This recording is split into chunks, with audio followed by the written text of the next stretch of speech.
Hello everyone, welcome to my YouTube channel. तो आज हम जनरल टॉक्सिकोलॉजी का एक और टॉपिक स्टार्ट कर रहे हैं जिसका नाम है क्लासिफिकेशन ऑफ पॉइजन्स। तो इस टॉपिक में हम पॉइजन्स की क्लासिफिकेशन को पढ़ने वाले हैं। तो पॉइजन्स को कुछ चीज़ों के बेसिस पे क्लासीफाई किया गया है, जैसे कि नंबर 1 पे हमारे पास है according to the mode of action. तो हम पॉइजन की क्लासिफिकेशन को according to the mode of action पढ़ते हैं। Poison can be classified in different ways but most common classification of poisons is as under. Poisons को different तरीक़ों से classify किया गया है, लेकिन जो मोस्ट कॉमन क्लासिफिकेशन है पॉइजन की वो ये है according to the mode of action. तो according to the mode of action poisons को कोरोसिव पॉइजन्स में क्लासीफाई किया गया है, इरिटेंट पॉइजन में क्लासीफाई किया गया है, न्यूरोटिक्स में क्लासीफाई किया गया है, एस्फिक्सिएंट पॉइजन्स में क्लासीफाई किया गया है, कार्डियक पॉइजन्स में क्लासीफाई किया गया है और मिससेलेनियस पॉइजन्स में क्लासीफाई किया गया है। तो हम ये 1 बाय 1 सारे पढ़ेंगे। तो सबसे पहले हमारे पास हैं कोरोसिव्स।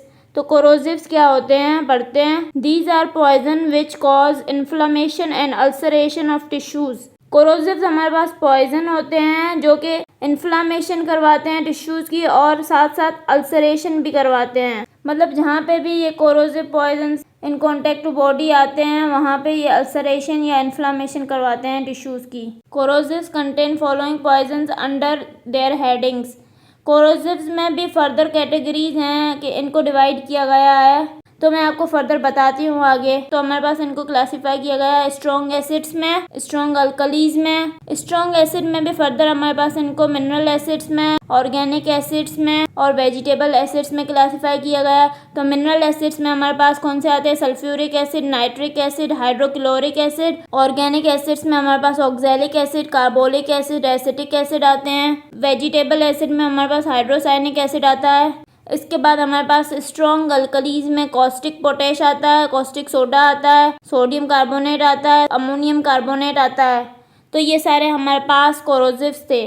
नंबर 2 पे हमारे पास हैं इरिटेंट्स। तो इरिटेंट्स क्या होते हैं? These cause inflammation of mucosa but do not cause ulceration. Irritants क्या करवाते हैं? सिर्फ इन्फ्लामेशन करवाते हैं म्यूकोजा की, ये अल्सरेशन नहीं करवाते। When ingested causes vomiting, diarrhoea and abdominal pain. जब भी इरिटेंट को इंजेस्ट किया जाता है तो ये हमारे पास वोमिटिंग करवाते हैं, डायरिया करवाते हैं और एब्डोमिनल पेन करवाते हैं। When applied locally on skin they cause rashes and inflammatory eruptions at skin. जब स्किन पे इरिटेंट्स को अप्लाई किया जाता है तो ये हमारे पास रैशेज और इन्फ्लामेशन करवाते हैं स्किन की, मतलब स्किन की इन्फ्लामेशन हो जाती है और रैशेज बन जाते हैं स्किन पे। इरिटेंट्स कंटेन, इरिटेंट्स भी फर्दर डिवाइडेड होते हैं इनऑर्गेनिक इरिटेंट्स में, ऑर्गेनिक इरिटेंट्स में। इनऑर्गेनिक इरिटेंट्स भी हमारे पास फर्दर डिवाइडेड होते हैं मेटेलिक में, नॉन मेटेलिक में। मेटेलिक में हमारे पास आर्सेनिक आ जाता है, एंटीमनी आ जाता है, मरकरी आ जाता है, कॉपर आ जाता है, लेड आ जाता है। नॉन मेटेलिक में हमारे पास क्लोरीन आ जाता है, ब्रोमीन आ जाता है, आयोडीन आ जाता है, फास्फोरस आ जाता है। ऑर्गेनिक इरिटेंट्स भी फर्दर डिवाइडेड होते हैं वेजिटेबल पॉइजन्स में,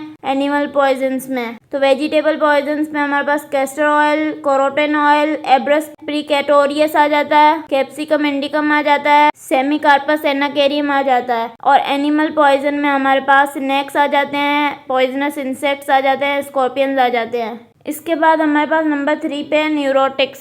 तो न्यूरोटिक्स क्या करते हैं? दे act on nervous system after absorption.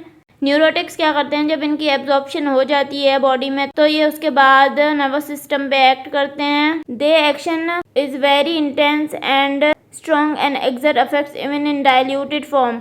इनका एक्शन इतना इंटेंस और स्ट्रॉन्ग होता है इवन के ये अपनी डाइल्यूटेड फॉर्म में भी बहुत ज़्यादा इफेक्टिव होते हैं, बहुत ज़्यादा इफेक्ट एक्सर्ट करते हैं। Their major symptoms include headache, drowsiness, stupor, coma, convulsion and even paralysis. Neurotics की वजह से जो हमारे पास सिम्टम्स आते हैं उसमें हेडेक होता है, ड्राउजीनेस मतलब चक्कर आने लगते हैं, स्ट्यूपर होता है, कोमा में बंदा चला जाता है, कन्वल्जन्स हो जाती हैं, उसको मतलब झटके आना शुरू हो जाते हैं, इवन के पैरालिसिस भी न्यूरोटिक्स की वजह से हो जाती है। They are further divided into, neurotics भी हमारे पास फर्दर डिवाइडेड हैं सेरिब्रल पॉइजन्स में, स्पाइनल पॉइजन्स में और पेरिफेरल पॉइजन्स में।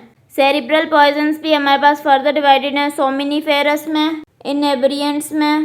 सोमिनिफेरस पॉइजन्स में हमारे पास कौन से आते हैं? Opium, morphine, heroine. इनेब्रियंट्स में हमारे पास कौन से आते हैं? Alcohol, hypnotics, insecticides. फ्यूल में जैसे पेट्रोलियम, केरोसिन आ जाता है। उसके बाद हमारे पास स्पाइनल पॉइजन्स क्या हैं। These poisons act on spinal cord and include nux vomica, strychnine and its alkaloids. Spinal poisons जो है हमारे पास वो स्पाइनल कॉर्ड पे एक्ट करते हैं और इसमें हमारे पास नक्स वोमिका, जिसका दूसरा नाम है स्टेरोचिन, या फिर इसके अल्कलॉइड्स आ जाते हैं। इसके बाद हमारे पास पेरिफेरल पॉइजन्स क्या होते हैं। These poisons act on peripheral nerves and include tubocurarine and botulinum. Peripheral poisons हमारे पास जो है वो पेरिफेरल नर्व्स पे एक्ट करते हैं और इसमें हमारे पास ट्यूबोक्यूरेराइन और बोटुलिनम आ जाते हैं। तो ये हमारे पास न्यूरोटिक्स थे। इसके बाद हमारे पास नंबर 4 पे हैं कार्डियक पॉइजन्स। तो कार्डियक पॉइजन्स क्या होते हैं हमारे पास। They mainly act on heart. नाम से ही जाहिर है ये हमारे पास कार्डियक पॉइजन्स है, तो ये मेनली हार्ट पे ही एक्ट करेंगे। They include digitalis, aconite, tobacco, nicotine, oleander. इसके बाद नंबर 5 पे हमारे पास आ जाते हैं asphyxiants. They act on respiratory system. Asphyxiants जो हैं वो हमारे पास रेस्पिरेटरी सिस्टम पे एक्ट करते हैं। इसमें हमारे पास कौन से आ जाते हैं, carbon monoxide, carbon dioxide, war और सेवर गैसेस। नंबर 6 पे हमारे पास है miscellaneous. Different poisons are group together in this class. Miscellaneous poisons वाली जो क्लास है इसमें हमारे पास डिफरेंट पॉइजन्स को एक साथ ग्रुप कर दिया गया है। दे इंक्लूड मिसलेनियस पॉइजन्स भी हमारे पास फर्दर डिवाइडेड होते हैं एनाल्जेसिक्स में, एंटी हिस्टामिन्स में, ट्रैंक्विलाइजर्स में, एंटी डिप्रेसेंट्स में, हेलोसिनोजेंस में, स्टिमुलेंट्स में। मतलब इस क्लास में हमारे पास मेनली जो हमारे पास ड्रग्स होती हैं वो आ जाती हैं। एनाल्जेसिक्स में हमारे पास एस्प्रिन आ जाती है, पैरासीटामोल आ जाती है। एंटी हिस्टामिन्स में हमारे पास डाइफेनहाइड्रामाइन आ जाती है, टर्फेनाडिन आ जाती है।